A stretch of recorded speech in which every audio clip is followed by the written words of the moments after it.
buenos días. Bien, vamos a presentarnos. Somos profesoras en esta casa, en la Universidad de Galicia, Departamento de Derecho, Trabajo y la Seguridad Social. Ya llevamos bastantes, podríamos decir, años estudiando, investigando sobre aspectos de seguridad social en particular y dando docencia también en este ámbito. Y al hilo de estas jornadas sobre el deporte, se nos pidió una colaboración en los aspectos de seguridad social de los deportistas. Y a eso vamos a dedicarnos en un breve espacio de tiempo, dividiéndonos el trabajo. Hablará, bueno, la profesora... Iba a presentarte primero, pero como voy a empezar en el orden de intervención yo, me presento yo, Carmen Tatay. Yo hablaré de en qué medida si los deportistas o las personas que están vinculadas al mundo del deporte están cubiertas por el sistema público de seguridad social y si lo están, en qué condiciones genéricas. A continuación hablará la profesora Celia Fernández, planteando de esos que sí que están, si están en el sistema de seguridad social, qué peculiaridades tienen en materia de costes, de cotización para los clubs o para ellos mismos, y cómo es su acción protectora, hasta dónde están cubiertos, con qué condiciones, etc. Y por último, hablará la profesora María José Aradilla, porque no todo es régimen público de seguridad social, también pueden haber en el mundo del deporte entidades privadas que gestionen alguna parcela de lo que llamamos previsión social complementaria, mejoras, seguros deportivos, etc. Bueno, pues entonces estamos presentadas y empieza mi turno. Como he dicho previamente, yo hablaría de si en la seguridad social española pública, el régimen público, están las personas que hacen una actividad deportiva o trabaja para el deporte. Evidentemente la respuesta es sí. Como toda actividad que se realiza en territorio nacional está cubierto por el sistema de seguridad social. Ya hablemos de deportistas nacionales o deportistas extranjeros que estén aquí legalmente haciendo su actividad, se les va a extender las normas del sistema público de seguridad social. Proyectaría el artículo 7 de la Ley General de Seguridad Social 1, que eso se desprende, pero no es necesario porque es una idea básica, el hecho de hacer actividad deportiva en territorio nacional. Lo que ocurre y lo que se puede plantear es que nuestro sistema de seguridad social, supongo que esto es conocido, se estructura, cuando hablamos del modelo contributivo, en un régimen prototipo general para trabajadores por cuenta ajena y otros regímenes especiales que voy a ceñirme ahora a lo que sería un régimen de trabajadores por cuenta propia o autónomos. Porque habría que valorar si personas dedicadas a actividad deportiva deben estar en un régimen o podrían incluso estar en el otro, régimen general, régimen de autónomos. Y la respuesta, hay una respuesta genérica y una respuesta específica, o algunas respuestas específicas. Cuando hablemos de trabajadores, no solo jugadores, sino trabajadores que están vinculados al mundo de deporte, y estoy hablando pues, de jugadores, entrenadores, preparadores físicos, directivos, técnicos, fisioterapeutas, masajistas, administrativos, vigilantes, siempre que trabajen para alguien, van a estar llamados a estar dentro del régimen general. Y eso, con independencia de que a estas personas, a algunas, sí se les aplicará la relación laboral especial de deportistas profesionales, pero a otras no. Un masajista, por ejemplo, o un auxiliar que trabaje para una federación o para un club. Lo que ocurre es que, precisamente, para quienes sí que están dentro de la relación laboral especial de deportistas profesionales, entrenadores, jugadores, ¿vale? Los términos que se habrán abordado en otras charlas, pues sí se hace una expresa mención de que ellos están dentro del régimen general de la seguridad social. Pero hay que llamar la atención porque esta expresión o esta inclusión expresa por un decreto se hizo solo en 2003.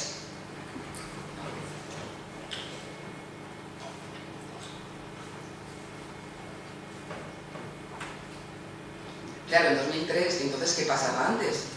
Es que los deportistas o personas que trabajaban como relación laboral especial, que tenían la relación desde el año 80 y luego 85, no estaban cubiertos por la seguridad social.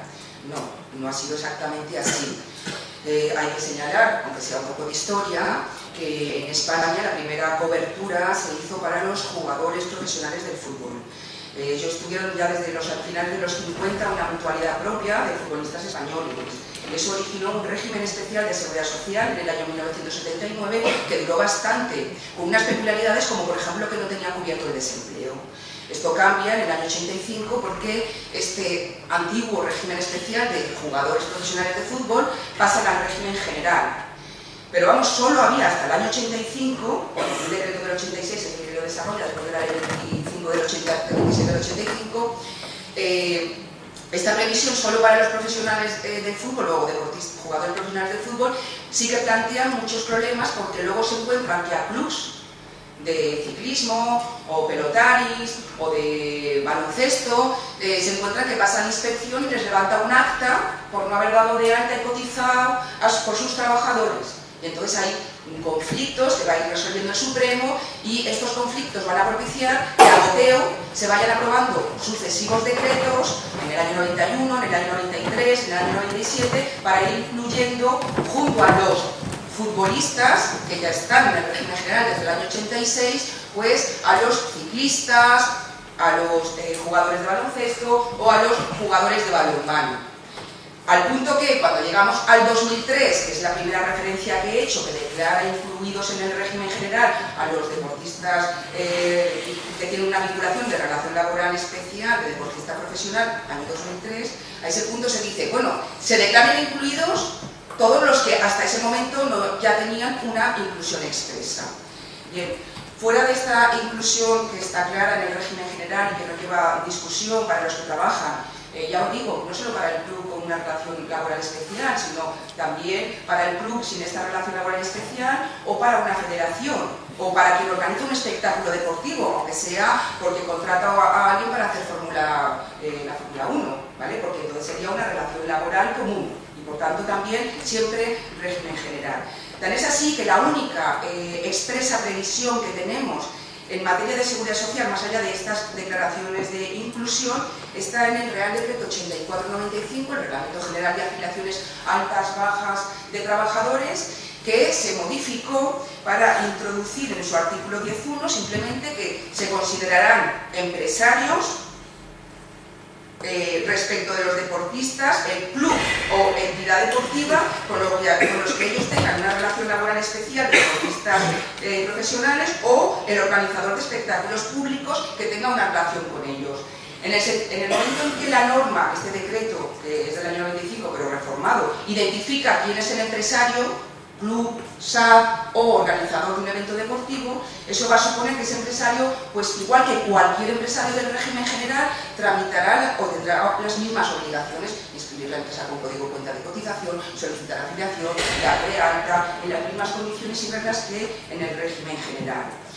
Peculiaridades habrá expresas en materia de costes, que podremos criticar o no, y las comentará la profesora Celia.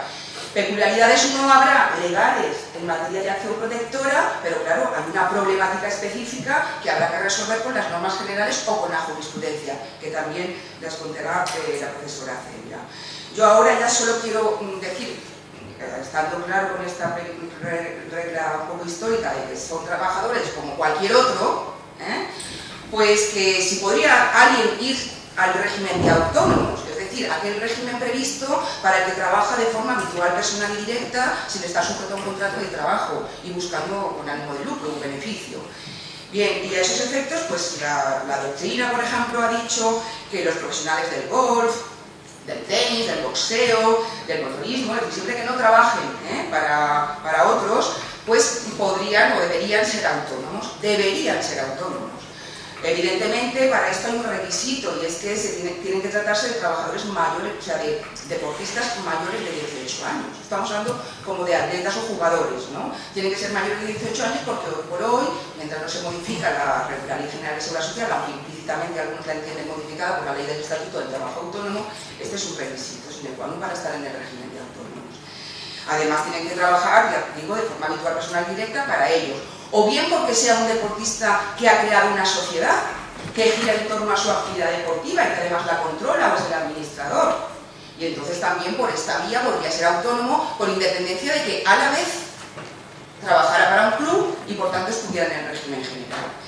Bien, también se cuestiona la actividad de los profesionales colegiados o profesionales en general, y sobre todo los colegiados. Quiero decir, si ellos pueden prestar servicios de arrendamiento, o sea, realizar arrendamientos de servicios o prestar servicios profesionales para clubs, para federaciones o otros organizadores deportivos. Y la respuesta es que sí. Lo único es que, pues como siempre, habrá que mirar con cuidado hasta dónde no hay una relación de falso autónomo o un verdadero autónomo. Quiero decir, un club que contrata, que concierta con un masajista o un fisioterapeuta, que ya es un trabajador autónomo, pues que vaya y haga una actividad para los deportistas. Y se le factura como una actividad por cuenta propia de un profesional. ¿Vale? ¿Esto cabe? Sí. Lo que pasa es, como siempre, la frontera entre el trabajo asalariado y el trabajo por cuenta propia, pues siempre es un poco difícil de delimitar, más con la categoría de los trabajadores autónomos económicamente dependientes. Cabe señalar que hay una proposición no de ley, que no sé si está paralizada finalmente o si se está tramitando, al hilo de las actividades de las profesiones del deporte, de los profesionales del deporte, hablando de los monitores, entrenadores, que no fueran contratados por cuenta ajena, sino que como colegiados, se colegian, los fisioterapeutas o masajistas se pueden colegiar, pero también los entrenadores, ¿vale? Y como colegiados presten sus servicios como entrenador, como monitor, a un deportista individual que los contrata o a un club o a una federación, pero como servicios por cuenta propia, como que te facture y te presto mis arrendamientos de servicios. Esto, como digo, se está tramitando, pero ya hay en competencia autonómica una regulación del año 2008 de la Comunidad Catalana o una ley valenciana del año 2011. ¿Vale? Para nosotros, desde el punto de vista de seguridad social, solo sería en qué medida estas personas podrían llevar o ser llevadas al régimen de trabajadores autónomos. Un vacío, sin embargo, existe en el mundo del deporte, porque ¿qué pasa con un árbitro? Aquí se ha planteado que sí habría que llevarlo a una relación laboral y por tanto al régimen general y estar cubierto como cualquier trabajador. También se ha planteado la solución francesa, que parece que no hace tantos años se llevaron al mundo de los autónomos, sobre todo por el control también del IRPF o de los rendimientos. Quiero decir, habrá que ver a qué nivel arbitral y con qué asiduidad nos estemos moviendo, para decir, pues esto ya es un trabajador autónomo que debería ser autónomo o un trabajador, en su caso, como dependiente. Si nos inclináramos que su actividad es más parecida al del autónomo, que trabajara para sí, con su beneficio propio y sin un contrato exacto por alguien que lo contrata, aquí el problema que se plantea, aunque ya decimos que hay una gama muy amplia de arbitrajes de distintas escalas, pues el problema que se podría plantear, y quizá por eso el legislador español no se ha pronunciado, es que hasta hace nada, hasta prácticamente la ley 27 de 2011, que con efectos de 1 de enero del 2013 modifica la ley del Estatuto del Trabajo Autónomo para dar vía mano, o sea, carta blanca a que pudiera incluirse una cotización a tiempo parcial en el trabajo autónomo para algunos colectivos y actividades, esa posibilidad abriría la puerta a que como colectivos específicos se planteara una inclusión de árbitros, de arbitrajes, de remuneraciones dentro del régimen de autónomo. Pero todo esto es hablar un poco de posibilidades que no están contempladas en nuestro ordenamiento. Sí está contemplado, sin embargo, y muchas veces regulado, cosa que es curiosa, la situación que se llama, que se ha previsto para los deportistas de élite o alto nivel. En el sentido de que hubo un compromiso desde la ley del deporte del año 90, diciéndonos que aquellos deportistas que representaran a España en competiciones internacionales no podían no estar cubiertas por la legislación española y que entonces, si no pertenecían ya a un club, por tanto ya estaban en el régimen general, o trabajaban de cualquier otra cosa, una aldeta de fondo, por ejemplo, que no estaban cubiertos por el sistema, si no estaban ya cubiertos por el sistema, pues entonces podían voluntariamente suscribir un convenio especial. Un convenio especial que se rodeó y se sigue rodeando, porque hoy está regulado por un decreto, el del 2007 de deportistas de alto nivel y alto rendimiento y por la orden que regula el convenio especial del 2003, muchas veces modificada, regulan este convenio especial diciendo que el deportista de élite, una vez sale publicado su nombre en el BOE como que va a representar los intereses de la nación, pues entonces puede, si quiere, en 90 días hacer un convenio especial. No le vamos a pedir ni periodo cotizado como en un convenio especial normal y va a poder hacerlo claro, pero ese convenio especial lo tiene que pagar. Y lo tiene que pagar en el año 2013 son 226,98 euros. ¿Vale? ¿Esto interesará? Pues mira, yo creo que no. Mensuales, 226,98 euros mensuales. Nos parece a lo mejor poca cifra, pero yo estoy pensando de alguien que vaya a una competición, como ya he dicho, pues incluso una pista de fondo, porque no estamos hablando de personas vinculadas a un club, o al contrario, alguien que trabaje en golf, tenistas y tal, y que le pudiera interesar hacer un convenio especial de estas características con el sistema de seguridad social. Yo creo que se ha regulado mucho y que dudamos, lo hemos comentado varias veces nosotros que trabajamos, que esto casi no se debe haber sobre la vida, y por eso no entendemos por qué tanta regulación. Porque, claro, primero, deportistas, atletas muy jóvenes, gimnastas, por ejemplo, motoristas, estos, si no llegan a 18 años no pueden hacer el convenio, porque no pueden estar, este convenio les lleva al 30, al régimen de autónomo, entonces ahí hay una limitación ya muy importante subjetiva. Y en el abanico de los que sí que pudiera, de más de 18 años, pues yo con 18 años voy a estar pensando en mi jubilación, en hacerme un convenio especial pagando 226 euros para cuando me jubile, porque estos convenios especiales solo sirven para cuando alguien se jubila o tiene una incapacidad permanente por enfermedad común, ¿vale? O deja viuda y huérfanos. Yo creo que esto no cabe un poco en el pensamiento. Máxime cuando a lo que le puede interesar es si tiene una lesión y la asistencia sanitaria y las consecuencias inmediatas de secuelas y lesiones que tendrá que rehabilitar. Y esos efectos ya tenemos otro instrumento del que hablará María José, que es el seguro deportivo. O incluso si habláramos de otras atletas individuales ya más maduritos, que se dediquen, yo que sé, a caza, a tiro tanca y tal. Hombre, pues a esas alturas, a lo mejor hacer un convenio especial pues tampoco no tiene sentido, porque ya están cubiertos, o a lo mejor se van a planes privados también de la mutualidad deportiva. Bueno, esto es un poco como reflexión. Por último, porque no estoy controlando el tiempo, vale, un problema que se plantea, pero a aspectos generales, de si están dentro del sistema de seguridad social, por cuenta ajena, por cuenta propia, y hasta dónde están, pues el problema que se plantea es qué pasa cuando se van fuera. Hombre, no todo... Cuando un deportista o un entrenador salen al extranjero, porque evidentemente mientras están aquí, españoles o extranjeros están rigiéndose por la normativa que acabamos de comentar.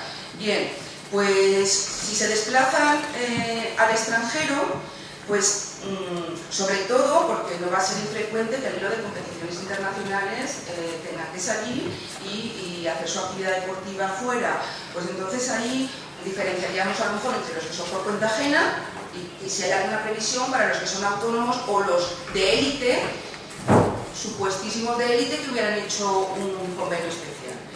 Bien, para los trabajadores que trabajen por cuenta ajena, digamos por ejemplo para un club, y salgan, pues por clasificar un poco, podríamos diferenciar tres posibilidades. Bueno, supongo que hay muchas más, pero bueno, en lo poco que me cabe a mí en la cabeza de posibilidades de plantearse, porque tampoco soy seguidora férrima a competiciones de deporte ni a fútbol, pero pues hasta donde me llega, que seguramente aquí al auditorio se le plantearán muchas más cuestiones, pues yo considero que puede ser que un deportista español o extranjero que reside en España y trabaja por un club, es llevado por el club a cualquier otra competición fuera de España.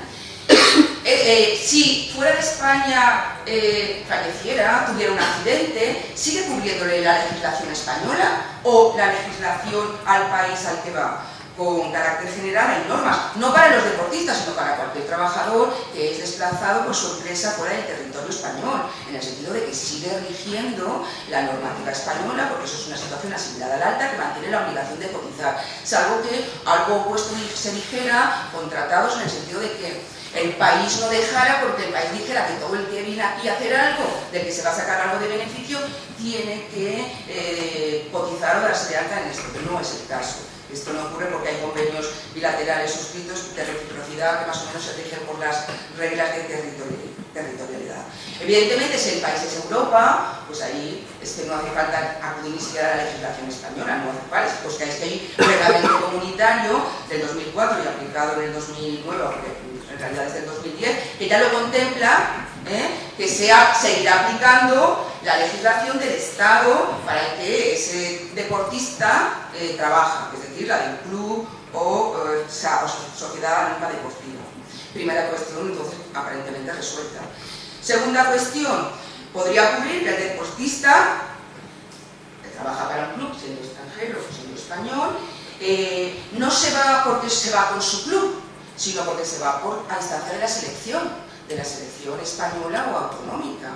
Bueno, pues aquí se ha interpretado que con la ley de deporte en la mano, que te obliga, como si tu club como federado, también a acudir cuando te llama la selección, pues también en este caso, cuando el deportista se va, por la aplicación de la ley del deporte, se dice que el empresario continúa siendo empresario, salvo en lo que es actividades de dirección y control. Estará sujeto a las órdenes de la selección y no del club, pero no exime de lo que serían pagos salariales, bueno, todo lo que hayan negociado ellos en primas, etcétera, y condiciones de seguridad social, con lo cual aquí la respuesta también debería de ser que aunque el deportista va al extranjero porque el convocante es la selección nacional o autonómica, sigue sujeto a la legislación española y con las obligaciones que le corresponden al club, digamos, al que está sometido con una relación laboral por cuenta ajena. Por tanto, último supuesto, pues que habláramos, y este en particular, hablaríamos de un extranjero que trabaja en un club español, pero que es llamado por la selección nacional de su nacionalidad. Y entonces, no para la selección española ni una autonómica, sino para su selección nacional, allí en el extranjero, es cuando tú tienes el percance, los percances que están cubiertos por los sistemas de seguridad social. Pues aquí también se ha interpretado, pero esta vez sí que ha llegado a los tribunales, y bueno, esto fue en la Copa de... el que le pasó, que se fue a la Copa de África, es que como no conozco tanto a los futbolistas, la Copa de las Naciones. Ya te digo el año, para que tú me digas, la Copa de África de Naciones. ¿Vale? No sería que acá trabaja, era africano, sí, pero vive en un club español, podría ser del Albacete. ¿Hay alguien que juegue en el Albacete que sea...? Si yo he tenido la sentencia, pero ahora no me la he encontrado. Ayer la estaba buscando y no la he encontrado. Era nigeriano, un nigeriano que trabaja en el Albacete. Fue que estaba por los años 2000 algo. ¿Nada? Bueno, pues a este señor en concreto le pasó. Y le pasó en Nigeria, convocado por la selección nigeriana, y tuvo un accidente. Entonces se planteó quién tenía que cubrirle, sí, conforme a la legislación española o la nigeriana, pues porque estaba convocado por su propia selección. Aquí el Tribunal Superior de Albacete dijo que eso era legislación española y lo tenía que asumir como accidente de trabajo de España y protegido aquí. No estuvieron de acuerdo, la mutua no estuvo de acuerdo, lo reclamó el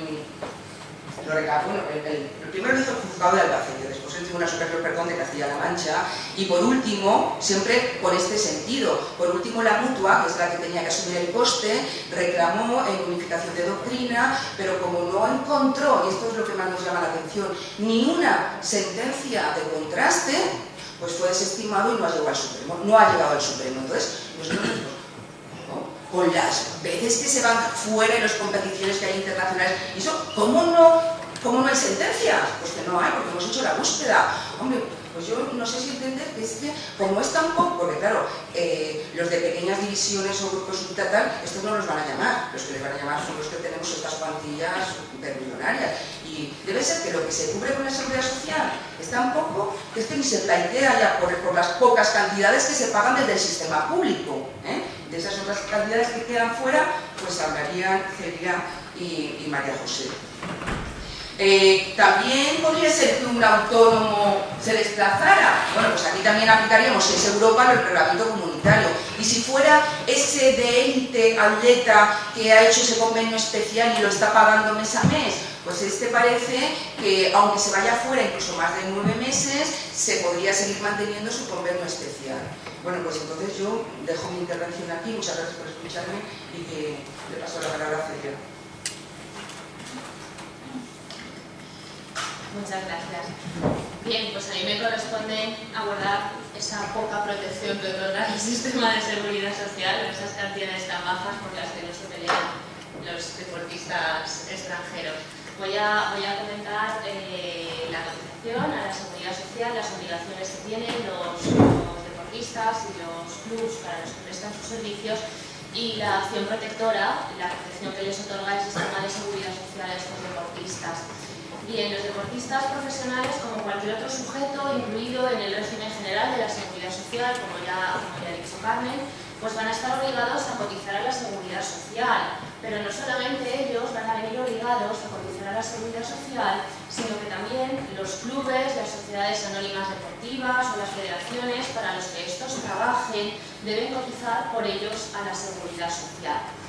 En todo caso, aunque tanto deportistas como clubes están obligados a cotizar a la seguridad social, únicamente en nuestro sistema, únicamente el empresario es el sujeto responsable de ingresar la cotización a la seguridad social, de modo que el club, federación o sociedad anónima deportiva va a quedar encargado de ingresar tanto sus aportaciones como las de sus trabajadores, las de sus deportistas, que en el momento de hacerles efectivas sus nóminas les descontará la aportación y, como digo, el club será el encargado de ingresar en la Tesorería General de la Seguridad Social con carácter mensual las cotizaciones de los trabajadores.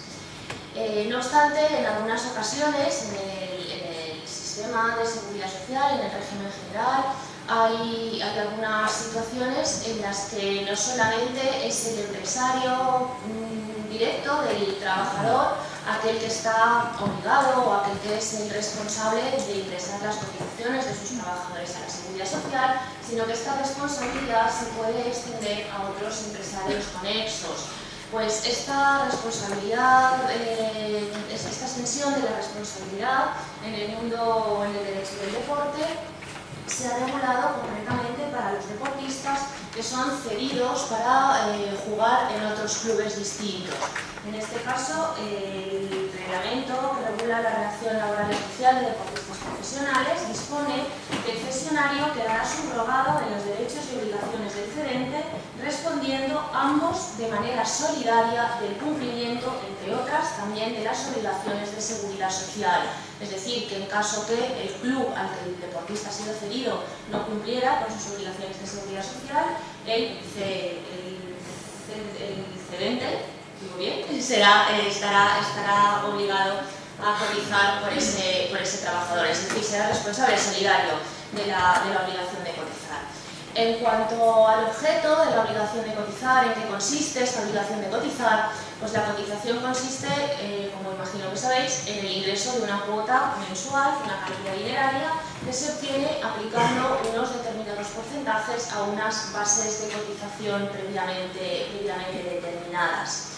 Y por lo que se refiere a las bases de cotización, pues no hay ninguna o pocas especialidades, al menos que tengan un alcance práctico importante para los deportistas profesionales. Las bases de cotización se determinan, al igual que para el resto de trabajadores, por aquellas percepciones que con carácter mensual perciba el trabajador, en este caso el deportista, ya sean de carácter salarial, ya sean prestaciones económicas, ya sean prestaciones en especie y también por algunas prestaciones extrasalariales o percepciones extrasalariales en las que ahora luego haré referencia. Y además la base de cotización se integra también con todas aquellas retribuciones que pueda percibir el deportista que tengan una periodicidad en su devengo superior a la mensual.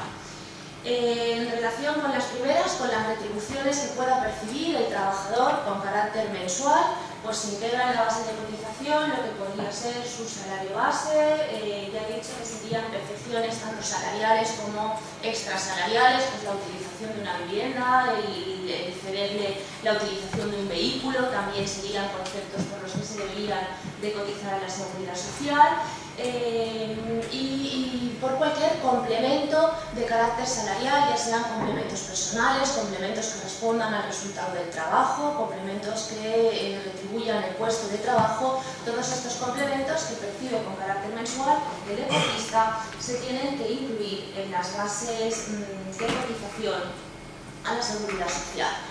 Además, hay unas percepciones que perciben los trabajadores de carácter extrasalarial que con carácter general y cada vez más se incluyen también en las bases de cotización, aunque en algunos casos limitadas a no superar una determinada cuantía. Estoy haciendo referencia, por ejemplo, a lo que serían las dietas, los gastos de manutención, gastos de viaje, de locomoción, pluses de transporte urbano o de distancia, indemnizaciones que pueda percibir un trabajador en concepto de traslados, suspensiones, despidos y ceses. Pues todas estas retribuciones en algunos casos van a estar excluidas de cotizar totalmente a la seguridad social. Por ejemplo, los costos de las indemnizaciones por fallecimiento, traslados, suspensiones, despidos o ceses están excluidas de cotización, pero en los otros casos que os he comentado, dietas, gastos de locomoción, gastos de estudio para un trabajador o para el deportista profesional, se incluyen en la base de cotización siempre que su cuantía exceda de unas determinadas cantidades que vienen referidas o bien a los parámetros que se utilizan en las normativas del impuesto sobre la renta de las personas físicas para determinar los rendimientos del trabajo, o bien a una referencia laboral, que es la superación del 20% del IPM. Si se superan estas cantidades, las retribuciones deberían de cotizar a la seguridad social. Por ello llama la atención que en algunos casos se haya discutido en sede judicial algunas percepciones que perciben los deportistas profesionales para ver si tienen que estar incluidas o no en la base de cotización, y se ha discutido exclusivamente su carácter salarial o extrasalarial. Por ejemplo, los derechos de imagen en relación con los futbolistas se declararon que no tenían que cotizar a la seguridad social porque estos derechos de imagen eran unas cantidades extrasalariales, sin entrar a conocer que la normativa de seguridad social prevé la cotización de percepciones extrasalariales cuando superan determinadas cuantías.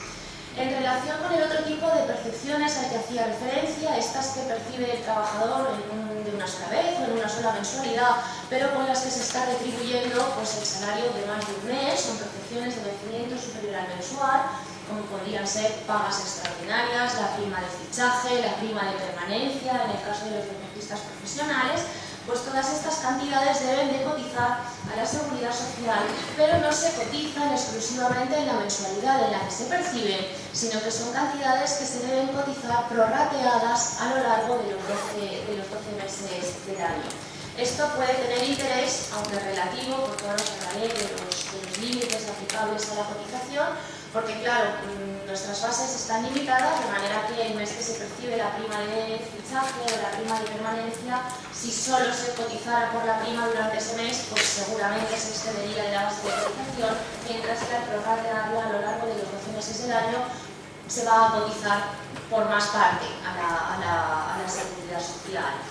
En cuanto a la cotización, yo os he dicho que era una cuota que se ingresa mensualmente a la seguridad social y que se obtenía de aplicar a unas bases de cotización determinadas, como he comentado, en función de las retribuciones, unos determinados porcentajes. En cuanto a los porcentajes, no tienen ninguna especialidad los deportistas profesionales, cotizan exactamente por las mismas contingencias que cualquier otro trabajador, incluido en el régimen general de la seguridad social.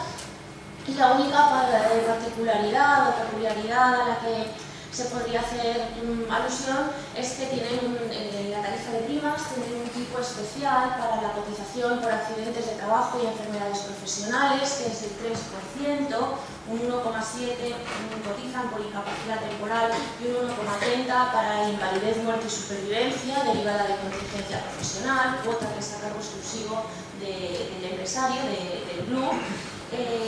Bueno, pues es un tipo de cotización bastante más elevado que para los trabajadores corrientes, pero no es tampoco el tipo de cotización más elevado que hay en la tarifa de primas. Y por otra parte, en cuanto a la cotización por desempleo, pues como frecuentemente en el mundo del deporte las relaciones laborales van a tener un carácter temporal, pues van a estar penalizados también en la cotización por desempleo, aplicándose un tipo más elevado que se le podría aplicar a otro tipo de trabajador con contratos indefinidos o con contratos estables. En desempleo cotizarían un 8,30 frente a un 7,05 que cotizan los trabajadores, bueno, siempre que tengan un contrato temporal, por supuesto que va a ser así, cotizarían un 8,30 frente a un 7,05 que cotizarían los trabajadores con contratación indefinida. Por último, como os he comentado, las bases de cotización a la seguridad social están sujetas a unos límites máximos y mínimos, límites que varían en función del tipo de base de cotización de la que estemos hablando.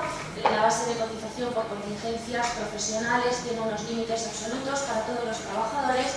El límite mínimo está fijado para el año 2013 en 753 euros mensuales y el límite máximo en 3.425,70 euros mensuales, de manera que ningún trabajador puede cotizar al régimen general por debajo de esa cifra ni por encima de la misma. En relación con la base de cotización por contingencias comunes, los límites a la base de cotización quedan distribuidos en distintos grupos de cotización en función de las categorías profesionales, de manera que a cada categoría profesional se le establecen unos límites máximos y mínimos distintos. En la práctica, esta clasificación en grupos profesionales ha perdido prácticamente toda la importancia, porque a todos los grupos profesionales se les ha igualado en la base máxima. Todos los grupos profesionales tienen como base máxima de cotización la misma que os he comentado antes, 3.425,70 euros mensuales, y solo hay pequeñas diferencias en relación con las bases mínimas.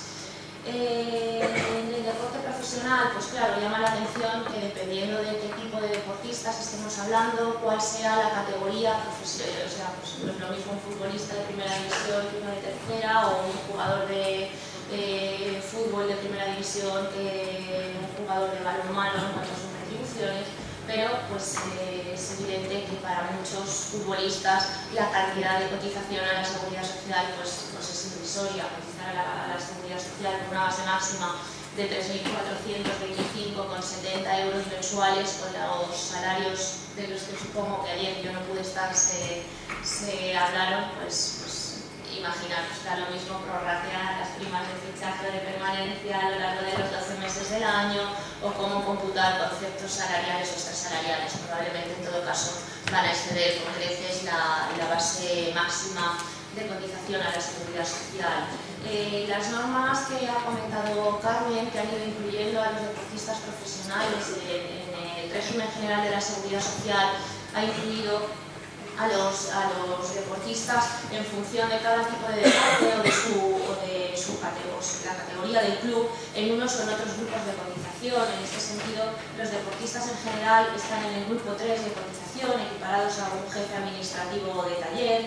Los futbolistas de primera división están en el grupo 2 de cotización, como los ingenieros técnicos, peritos y ayudantes titulados. Los de segunda división A en el grupo 3, como el colectivo general de deportistas, y las restantes categorías en el grupo 7, como los auxiliares administrativos. Ya he dicho que esta clasificación en distintos grupos en la actualidad ha perdido totalmente importancia, porque se les sigue aplicando a todos el mismo rasero. La base máxima es idéntica y la base mínima pues se puede ir en 100 euros, no llegará a 200 euros de base mínima entre unos grupos profesionales y otros. Bien, como he dicho, lo que llama la atención de la cotización es que no se ha regulado ninguna norma específica para los deportistas, de modo que están sujetos a los mismos topes máximos que cualquier otro trabajador. En este sentido, pues se puede destacar que en otros países, como por ejemplo en Francia, no tienen limitadas las bases de cotización los deportistas profesionales, de manera que cotizan a la Seguridad Social íntegramente por todas las prestaciones que reciben, cosa que no sucede en España. Y por lo que se refiere a la acción protectora, es decir, qué prestaciones pueden cobrar los deportistas profesionales de nuestro sistema de seguridad social, ante qué situaciones están amparados.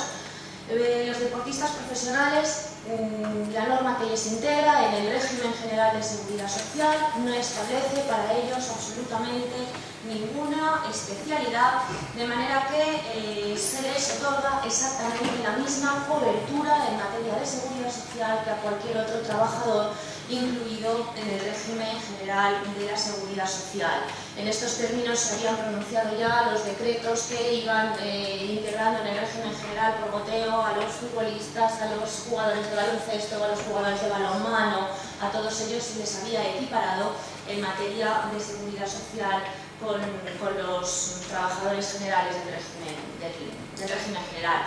De este modo, pues, van a tener protección por asistencia sanitaria en casos de maternidad, enfermedad común o profesional y accidentes, sea o no de trabajo. Van a tener derecho a las prestaciones por recuperación familiar, por recuperación profesional, a las prestaciones familiares de la seguridad social, a los prestaciones de servicios sociales y a todas las prestaciones económicas que pueden acceder los trabajadores del régimen general. Prestación de incapacidad temporal, prestación por maternidad, prestaciones por riesgo durante el embarazo, riesgo durante la lactancia, la prestación para el cuidado de menores afectados por cáncer, incapacidad permanente, jubilación y la protección por muerte y supervivencia, es decir, pensiones de viudedad. Se me olvidaba, y la prestación por desempleo también tienen derecho a la protección por desempleo. Paternidad también. Bien, exactamente la misma cobertura que tienen los trabajadores incluidos en el régimen general de la seguridad social. En todo caso, aunque a nivel formal, a nivel legal, tengan equiparadas las mismas prestaciones que tienen los trabajadores del régimen general, y a pesar de que no se haya hecho ninguna previsión específica respecto a los deportistas profesionales, pues sí que las peculiaridades o las singularidades en las que estos sujetos desarrollan su relación laboral provocan que en algunas situaciones se haya discutido la posibilidad o no de reconocerles determinadas prestaciones que otorga el sistema de seguridad social a los trabajadores corrientes con relación laboral común del régimen general. En primer lugar, se ha discutido sobre la posibilidad o no de calificar las lesiones deportivas y las lesiones que sufren en el ejercicio del deporte como contingencias profesionales y más concretamente como enfermedades profesionales. Pues es sabido que nuestro sistema de seguridad social otorga una mejor protección a las contingencias profesionales frente a las contingencias comunes y que la enfermedad profesional pues goza de una mejor protección si cabe todavía que el accidente de trabajo. Entonces se discute sobre si estas lesiones, que es frecuente que en la práctica sufran los deportistas profesionales, están mucho más sujetos al riesgo de sufrir lesiones por las condiciones en las que prestan su relación laboral, de máxima tensión, máxima competición, no solo en partidos, sino en los entrenamientos, pues están más sujetos a la posibilidad de sufrir accidentes de trabajo o no sé si enfermedades profesionales, ahora os diré. En todo caso, ya digo que tampoco la discusión tiene excesiva importancia, porque estas lesiones se van a calificar como contingencia profesional y la contingencia profesional ya de por sí tiene mejor protección que la contingencia común. No cabe ninguna duda de que este tipo de lesiones que se sufren en el ejercicio de la actividad profesional van a tener la calificación de accidente de trabajo. La Ley General de Seguridad Social establece en el artículo 115 que se entiende por accidente de trabajo toda que el trabajador sufra con ocasión o por consecuencia del trabajo que ejecuta por cuenta ajena. Es decir, que cualquier lesión que el deportista sufra, y he dicho, tanto en entrenamientos como en la propia competición, van a tener la calificación de accidente de trabajo. Sin embargo, el concepto de enfermedad profesional en nuestro sistema de seguridad social es mucho más restrictivo. Solamente pueden tener la consideración de enfermedades profesionales las enfermedades que aparezcan en el cuadro que se aprueba reglamentariamente, en el reglamento que regula las enfermedades profesionales ocasionadas en los trabajos en los que se pueden contraer estas enfermedades profesionales y por los agentes químicos o externos que en el cuadro se dispone que se pueden considerar enfermedades profesionales. Y en nuestro reglamento solamente se reconoce la posibilidad de considerar enfermedad profesional dos situaciones distintas. El síndrome del canal de Bullón para lanzadores de martillo, disco y jabalina, o enfermedades del codo o antebrazo que pueden adquirir deportistas en general por movimientos de impacto, sacudidas, supinación y pronación repetidas del brazo o movimientos de flexo-extensión. Por lo tanto, parece que en el resto de situaciones no se va a poder calificar la lesión como de enfermedad profesional y va a tener que calificarse como accidente de trabajo. Y ello, aunque sea un proceso degenerativo que se ocasiona por la repetición de muchas lesiones en la misma rodilla o en la misma pierna, pues aún así, aunque se parezca más a un proceso de enfermedad que a uno de accidente, no va a poder tener la consideración de enfermedad profesional, sino que se tendrá que calificar como accidente de trabajo. Y otra prestación que ha causado también problemas, su reconocimiento, o que se ha discutido, su posibilidad de reconocerse o no a los deportistas profesionales, son las prestaciones que tienen que ver con las situaciones de incapacidad permanente del trabajador, sobre todo con las prestaciones de incapacidad permanente que tienen relación con la profesión habitual del trabajador. En nuestro sistema, la incapacidad permanente se puede calificar en 4 grados distintos y tanto la incapacidad permanente parcial como la incapacidad permanente total hacen referencia a la profesión habitual del trabajador. Requieren una disminución en la capacidad de trabajo del trabajador, pero relacionada con su actividad habitual, con su profesión habitual. Bien, como yo he dicho al principio, la normativa no restringe en ningún caso la cobertura o la acción protectora de seguridad social, pero en la práctica a mí me parece altamente improbable, si no imposible, por ejemplo, el reconocimiento de una incapacidad permanente parcial para la profesión habitual a un deportista profesional. ¿Por qué? Porque esta incapacidad permanente requiere una reducción no inferior a un 33% en su capacidad normal de trabajo. Entiendo que un deportista que sufra una reducción en su capacidad normal de trabajo de un 33%, aunque pudiera seguir desempeñando las funciones de su trabajo habitual, no lo va a poder realizar con las exigencias de competitividad que en el deporte profesional se requiere. Y por otro lado, también ha suscitado problemas en sede judicial la calificación de la incapacidad permanente total para la profesión habitual, sobre todo de deportistas que ya han alcanzado una determinada edad. La incapacidad permanente total para la profesión habitual es la que incapacita al trabajador para el ejercicio de su profesión, pero no para el ejercicio de cualquier otra actividad distinta. Se ha discutido, por tanto, el reconocimiento de una pensión de carácter vitalicio con cargo al sistema público de seguridad social a personas que por sus propias peculiaridades, por la propia especialidad de la profesión habitual, va a llegar un momento en el que no van a poder seguir ejerciendo la profesión habitual.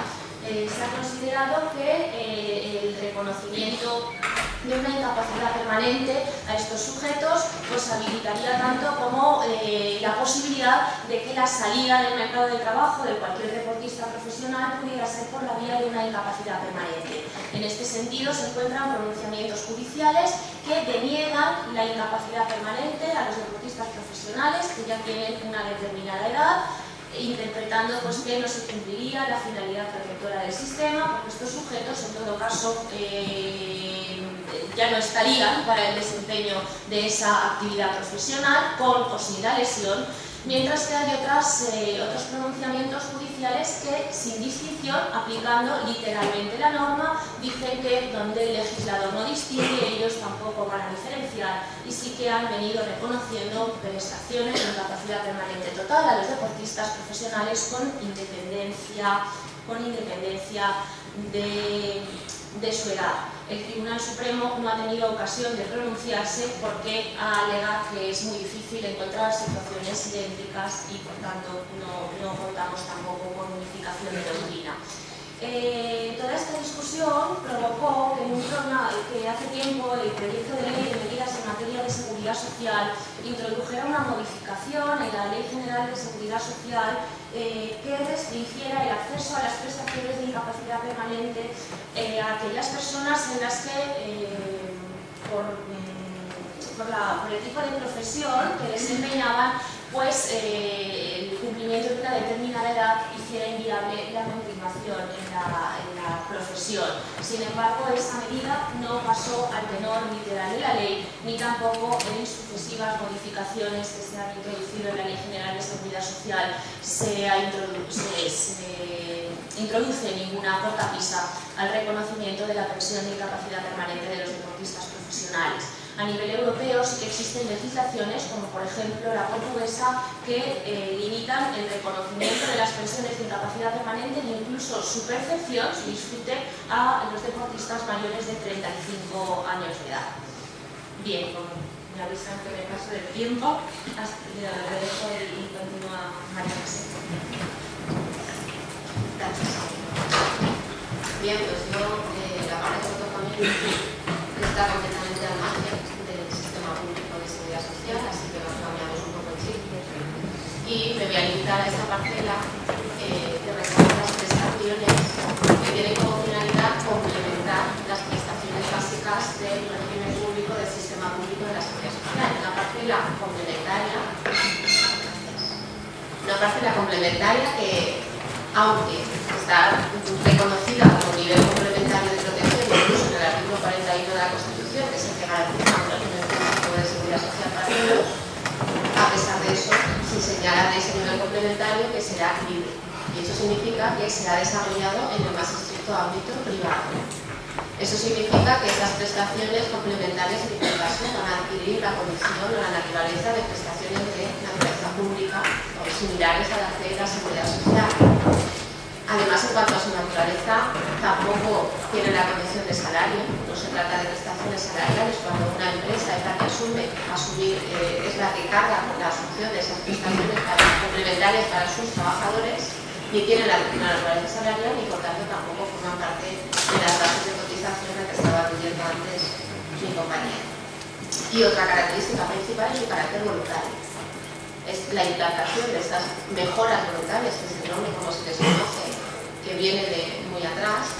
La implantación de estas mejoras voluntarias es voluntaria, quiere decir, como su nombre indica, que es la propia autonomía, la iniciativa de autonomía individual, ya sea individual o ya sea colectiva, porque aquí los convenios colectivos han jugado un papel importante en el desarrollo y en la incorporación de estas medidas complementarias, pues es iniciativa privada, por tanto, y voluntaria la que rige en esta materia. Lo que tenemos claro es la finalidad de estas medidas para localizarlas en cualquier punto, que es complementar esas prestaciones básicas de la seguridad social. Digo para localizarlas porque las fuentes, la normativa que regula esta previsión social complementaria, si queremos llamarla así en su conjunto, es una normativa muy dispersa, muy heterogénea, que no existe una ley de previsión social complementaria, ojalá que nos pudiera dar unas soluciones esenciales o unas básicas y características de este terreno, sino que tenemos una norma dispersa. Por un lado está algunos pocos artículos de la Ley General de la Seguridad Social que han quedado prácticamente obsoletos y superados por otras normas, la Ley de Planes y Fondos de Pensiones, que tiene mucho que ver primero la previsión complementaria, la normativa del seguro privado, que también afecta de una forma importante a esta materia, y ahora está cogiendo terreno también la normativa fiscal. La propia ley del impuesto sobre la renta, la ley de impuestos sobre sociedades, también se alude a efectos de regular las posibles deducciones fiscales de los implicados, empresas o beneficiarios de estas prestaciones, ciertos beneficios fiscales, de manera que cada vez va cogiendo más terreno también la normativa fiscal, pero a falta de una ley general que nos organice, ¿no?, lo que sería este nivel complementario. Bien, en el ámbito laboral, reconduciéndonos al ámbito laboral y concretamente al sector del deporte, bueno, en principio en general en España hay una conducta que viene de atrás, tradicional, de que las empresas se comprometan a mejorar las prestaciones de seguridad social a sus trabajadores.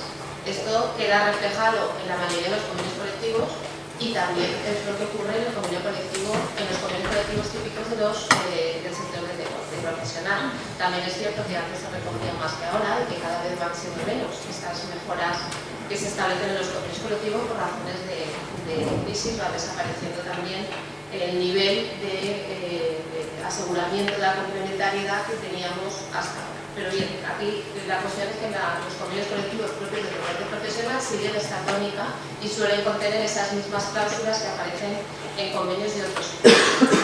Eso por un lado, luego veremos esas cláusulas en qué se componen. Por otro lado, en este ámbito del deporte profesional, que es un ámbito en el que podemos encontrar salarios muy altos, que no se puede cotizar por todos ellos porque las bases de cotización están topadas, que luego se encuentran con pensiones que no alcanzan ese nivel de salarios, que no alcanzan a ser sustitutivas de las rentas que han tenido, acompañado a otra característica principal, que son carreras profesionales cortas, intensas pero cortas, que no permiten tampoco mantener una carrera de cotización continua, pensando por ejemplo en pensiones como la jubilación.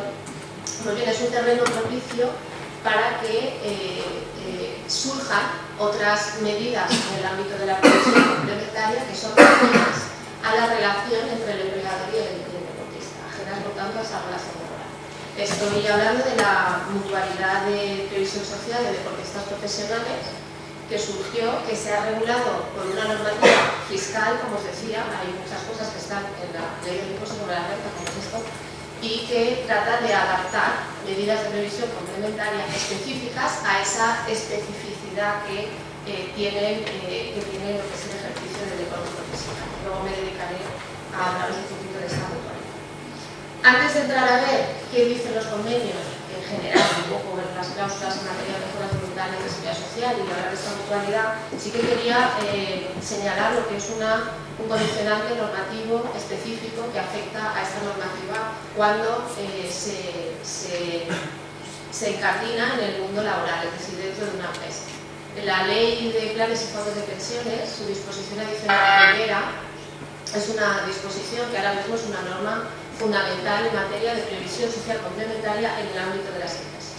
¿Por qué es fundamental? Pues porque ahí se regula la obligación que tienen todas las empresas que asuman compromisos por pensiones con respecto a sus trabajadores, que sabéis que esa asunción es voluntaria, pero que puede cumplirse a través de la negociación colectiva. Pues bien, están obligados a instrumentalizar esos compromisos utilizando o bien un plan de pensiones o bien un contrato de seguro. Un contrato de seguro con determinadas características, un plan de pensiones específico, un plan de pensiones del sistema de empleo, también con características que se adaptan al entorno laboral. La cuestión es que a partir del año 95 que se implanta esta norma que obliga a todas las empresas y que además está reconocido su incumplimiento en la Ley de Relaciones y Sanciones del Orden Social como un incumplimiento muy grave, que no instrumentalizar estos compromisos por pensiones. Además, directamente se regula la prohibición de que las empresas mantengan fondos internos con esa finalidad.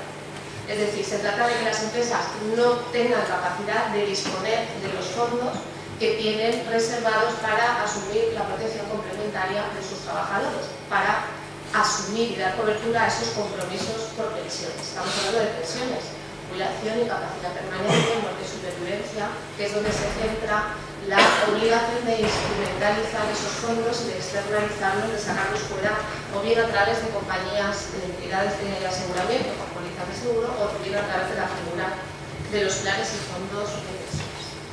He dicho esto, vamos ya a esos convenios colectivos propios del sector del deporte profesional, y ahí, una vez observado qué es lo que se regula en esos convenios en materia de mejoras voluntarias de la seguridad social, con lo que encontramos son las cláusulas típicas, como os decía, que aparecen también en los presupuestos.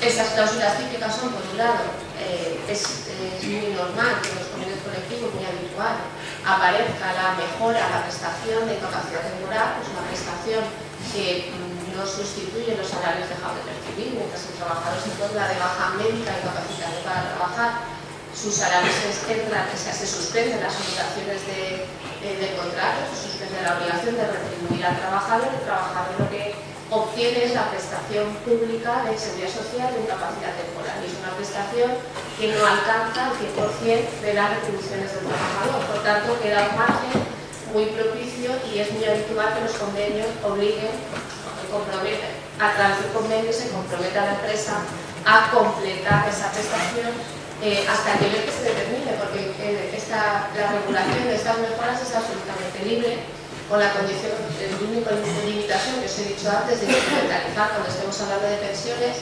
Si no estamos hablando de pensiones, el convenio colectivo puede regular la mejora como quiera, puede regular una mejora o no regularla, para empezar, y puede regularla en las condiciones que quiera, complementar esa prestación hasta el 100% de los ingresos, hasta el 90, hasta el 80, todo el tiempo que esté de baja, solo el primer año, etcétera, como desea. La cuestión es que ese será el convenio, lo que se estipule, ese será el régimen jurídico que se aplique a esa norma. Junto a estas cláusulas típicas que regulan la prestación complementaria en materia de incapacidad temporal, otra que es muy habitual y que también lo es en el sector del deporte, es la que obliga a la empresa a concertar una póliza de seguros para cubrir los riesgos de fallecimiento del trabajador y los supuestos de incapacidad permanente. Se trata de recurrir de las dos opciones al contrato de seguro para conseguir prestaciones complementarias e indemnizaciones según la normativa de seguro, la terminología de seguro privado en casos de fallecimiento, en casos de incapacidad permanente.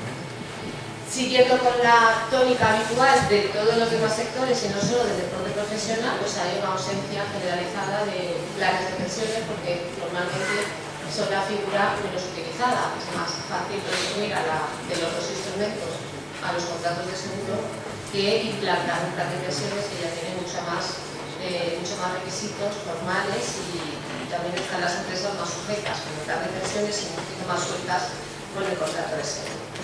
Por otro lado también, si pensamos que en el sector del deporte se cuenta con la mutualidad de previsión social de los deportistas profesionales que ya proporciona esa posibilidad y además en mejores condiciones, pues también es normal que en estos convenios no aparezca referencia alguna a que se articulen planes de pensiones en este sector.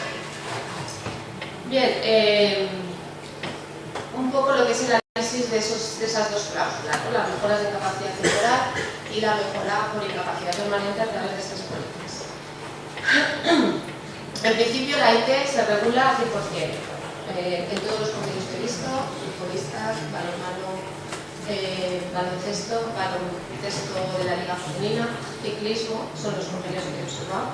La mejora por IT es hasta el 100% de las retribuciones, todo el tiempo que dure la baja y sea la causa que sea. La mejora por IT muy generosa, cuando lo habitual fuera del sector, de este sector es que en esas condiciones solo se mejore la IT si deriva de accidente de trabajo. Si deriva de contingencia común, ya no suele ser habitual que sea tan generosa este complemento en el resto de convenios. Sobre la mejora por incapacidad permanente, fallecimiento, el instrumento elegido, como hemos visto, es la póliza de seguros y estas cláusulas suelen ser muy escuetas en el sector del deporte y fuera. Aquí no hay especialidad. Solamente se limitan a señalar cuál es el riesgo asegurado, que se asegura solo el accidente por el ejercicio del deporte, es decir, lo que sea accidente de trabajo o enfermedad profesional o también la enfermedad común. Es a lo que se limita, a señalar qué consecuencias se indemnizará, si solamente el fallecimiento, si fallecimiento e incapacidad permanente, en qué grados, solo la absoluta, si también la total, ¿vale? Estas cláusulas se limitan a decir que se va a proteger y con cuánto, la cuantía de la indemnización. Todo lo demás, o sea, son cláusulas muy escuetas, pero que luego aparece la póliza de seguros con un largo condicionado de normas que establecen pues todo eso siempre puede plantear también problemas de encontronazo, ¿no? Entre lo que dice el convenio, lo que dice la póliza, muy asiduos por otra parte en los tribunales. Pues bien, si tuviéramos que hacer una pauta general de lo que yo observo en estos convenios en relación a el resto de sectores que no forman parte del deporte profesional, pues bien, en principio no es objeto, la primera cosa es que no es objeto de mejora la incapacidad permanente del grado de total. Seguramente las altas posibilidades de que eso suceda, de que una lesión en el ejercicio del deporte acabe, como decía Celia, acabe desarrollando una capacidad permanente total para su profesión habitual, es una alta probabilidad, lo que significa que ningún seguro, una póliza de seguro, si hay una alta probabilidad y un alto riesgo, las primas son mucho más altas también. Es muy posible que sea excesivamente oneroso llegar a soportar estas primas. Entonces no suele ser habitual, así como en el resto de sectores sí. En el sector del deporte ninguno de estos convenios, de hecho, se mejora lo que es el grado de total de la incapacidad permanente, no está incluido dentro de estas políticas.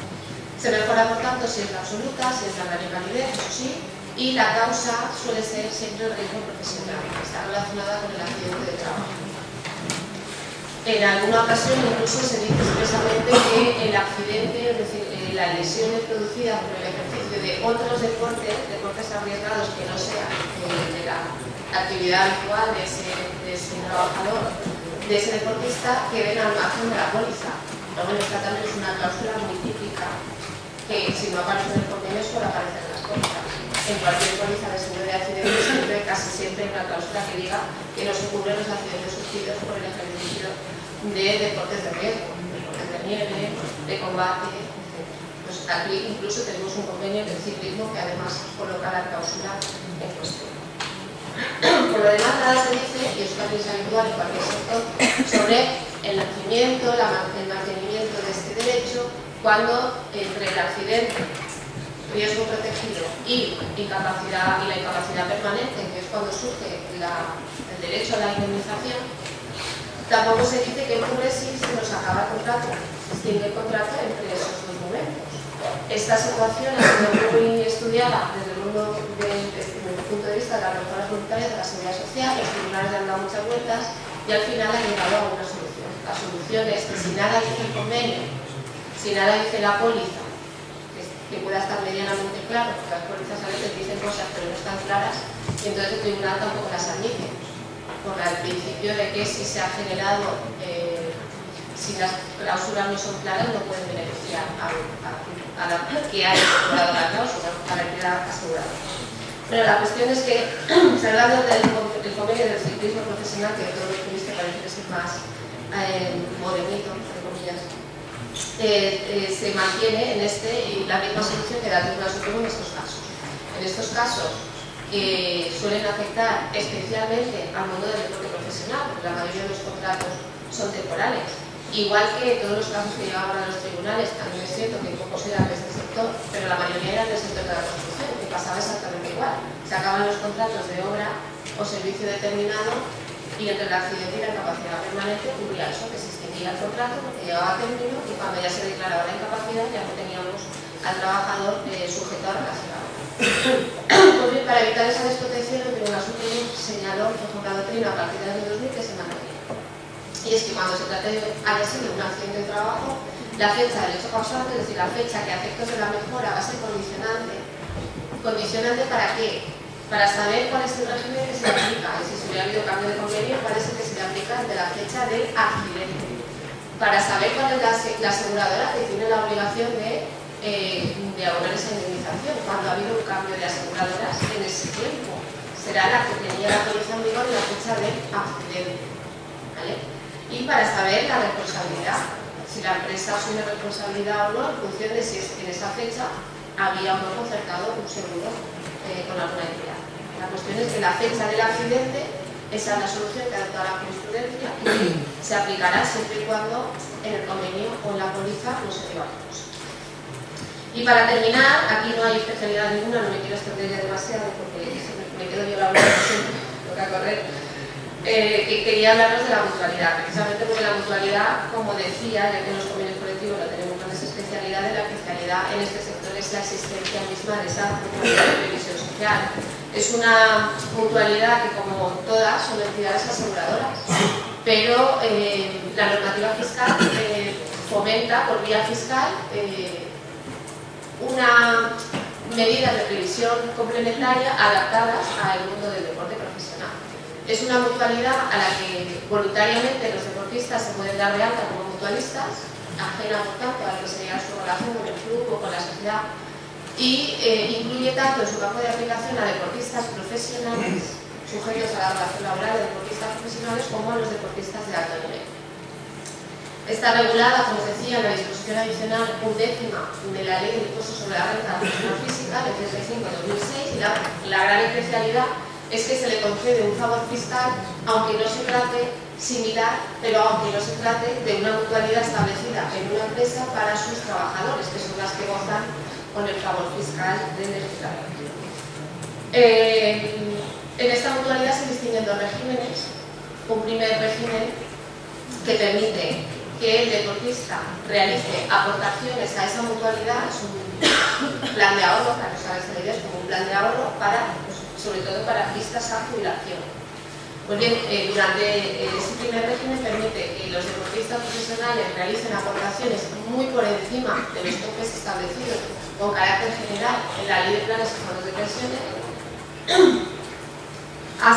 Podrían hacer aportaciones anuales hasta 24.250 euros al año. Las aportaciones en este terreno están limitadas porque luego hay unas deducciones fiscales y por esa razón esas aportaciones están limitadas. Pero en este caso, durante el tiempo que dure la carrera profesional del deportista profesional, se puede alcanzar hasta 24.250 euros al año en el nivel de aportaciones, tanto propias como además permite imputadas. Es decir, también podría su empleador durante ese tiempo, durante el tiempo de la carrera profesional, realizar aportaciones a esta mutualidad a nombre de ese deportista profesional, siempre que se llegue a ese acuerdo o siempre que así voluntariamente sea asumido.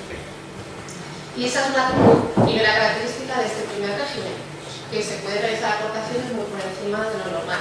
Pero además, la segunda característica es que permite al deportista profesional rescatar esas aportaciones cuando cese su actividad profesional, que eso no es lo normal. Lo normal es que se rescaten las aportaciones de este tipo de entidades cuando surja la contingencia, cuando se jubile, cuando surja una incapacidad permanente, cuando surja lo que se está protegiendo a través de esa mutualidad.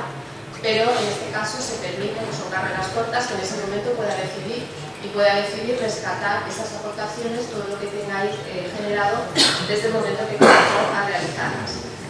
Esto cuando en primer régimen, mientras dura la carrera profesional del deportista. Luego hay un segundo régimen que permite que una vez terminada esa carrera profesional el deportista pueda seguir vinculado a la mutualidad general de deportistas profesionales y seguir realizando aportaciones. Pero en ese segundo régimen ya las normas son las normales. Es decir, el límite de aportaciones es el ordinario de los planes de pensiones, nos situamos ya en 10.000 euros al año, pues ya no se puede pasar por encima de ese límite, a no ser que se sea mayor de 50, que permite llegar a los 12.500. Y segunda característica es que se limita la posibilidad de rescatar esas cantidades que están en ese plan de ahorro hasta que surja la contingencia que se está protegiendo, hasta que surja la necesidad, hasta el momento de la jubilación o en el caso de la incapacidad permanente, que está también protegido. Y esto es todo. Por último, breve referencia que, como decía Carmen, hay un seguro obligatorio deportivo que exige la Ley del Deporte a los trabajadores, a los deportistas federados en general, y que bueno, es un seguro deportivo que cubre el riesgo de la salud por el ejercicio del deporte y que se ha interpretado que cuando ya estamos ante deportistas que ya están protegidos por la seguridad social, porque ya están incluidos en el régimen general, interpretación dada por los tribunales, pues ya no es necesario, es innecesario que se hagan también además este seguro deportivo. Nada más, ya os dejamos a vosotros si queréis hacer alguna pregunta. ¿No?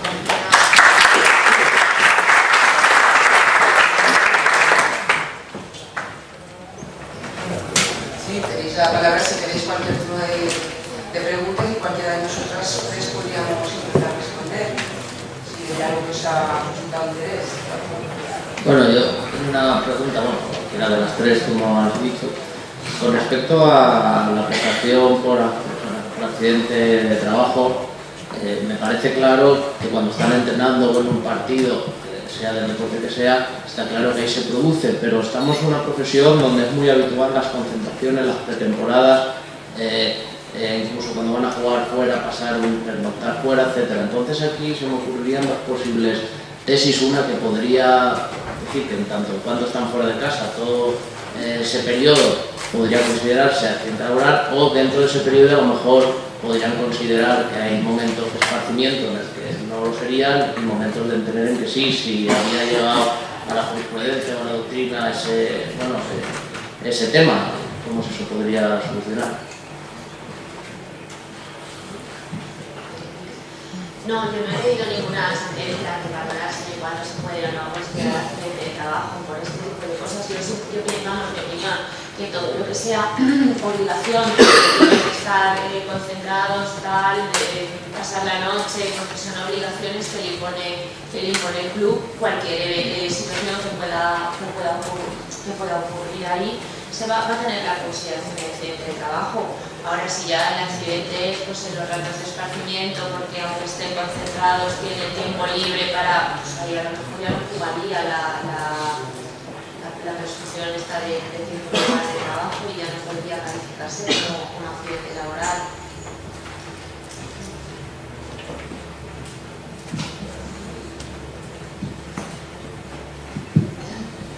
Quisiera interesarme sobre el seguro deportivo obligatorio. ¿Quién lo debe concertar?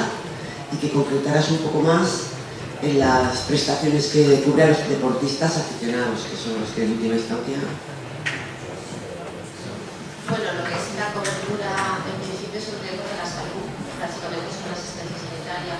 No sé, porque no he llegado a mirar los puntos si hay algún tipo de prestación económica. El seguro obligatorio es un seguro del que se responsabilizan las propias federaciones, incluso las pólizas que tengan concertadas con las entidades de seguro, que pueden concertarla o bien con una compañía de seguro, también con cualquier mutualidad. Sabes que también hay mutualidades dentro de cada deporte, con la mutualidad de los jugadores de fútbol, etcétera, que no es de la que yo hablaba antes, sino que son específicas. Con ellas también se puede concertar, que son entidades de seguro, este tipo de seguro, y se tiene la obligación de presentarlo al Consejo Superior de Deportes, presentar estas pólizas para concretar que efectivamente ese seguro cumple esos riesgos de salud que exige la ley. Ahora, José, como tengo aquí la referencia, puedo leer, si quieres, una respuesta a la pregunta del REN, me dice, dicho seguro tiene que ofrecer como mínimo, tiene que ofrecer como mínimo, y entre otras prestaciones, la asistencia médico-quirúrgica y sanatorial en accidentes sin límite de gastos, y hasta 18 meses de duración de atención médico-quirúrgica, la asistencia farmacéutica o gastos de prótesis y material de osteosintesis, ambas en régimen hospitalario y con esos límites, o los gastos originados por rehabilitación e indemnizaciones por pérdidas anatómicas o funcionales motivadas por accidente deportivo o auxilio al fallecimiento, pero no sé exactamente con cuánto es el auxilio al fallecimiento, porque si fuera con ese peso de 30 euros, bueno, nos vamos.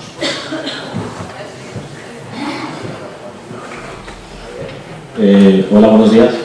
Se me plantea una duda, ¿vale? Que creo que has comentado tú sobre una ley valenciana del 2011, puede ser así, para regular el tema de monitores, entrenadores de fútbol, ya no en lo que es el ámbito de alto rendimiento, porque eso está claramente que está regulado, sino ya en lo que es el ámbito profesional, sobre todo los licenciados que venimos de la carrera y tal, que nos damos cuenta de que existe no sé si llamarlo vacío legal, porque lo desconozco, pero como que no está regulado, ¿no? Y en el tema de que, por ejemplo, nosotros ya estemos trabajando en ámbito de educación, pues ya sea en base de fútbol, monitores de tenis, natación, etcétera, y que tenemos remuneración por ello, pero que digamos figura como dinero negro, ¿no? Porque no nos dan alta la seguridad social, etcétera. Entonces, no sé hasta qué punto la ley que tú has mencionado va por este camino, regular esta situación, etcétera. Mira, yo creo que la ley lo que más quiere es como evitar el intrusismo, garantizar a los titulados ahí su ejercicio,